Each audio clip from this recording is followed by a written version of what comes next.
چراغ کی آخری روشنی۔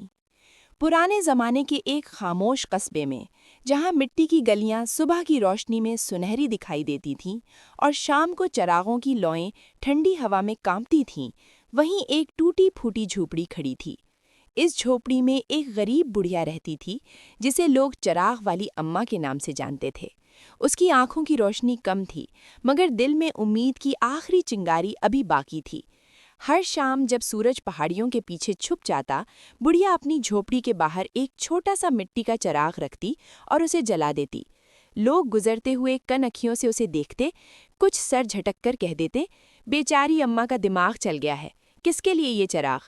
اس کے پاس تو کوئی اپنا بھی نہیں۔ لیکن بڑھیا کبھی جواب نہ دیتی، وہ خاموشی سے چراغ کو دیکھتی رہتی، جیسے کسی کا انتظار کر رہی ہو۔ ایک رات قصبے میں عجیب بات ہوئی۔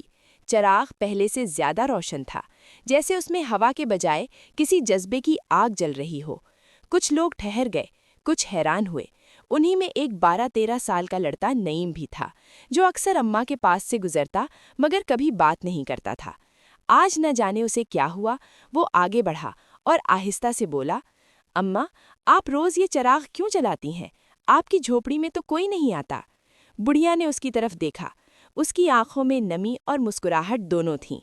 بیٹا، یہ چراغ میں اپنے بیٹے کے لیے جلاتی ہوں، جو اب اس دنیا میں نہیں۔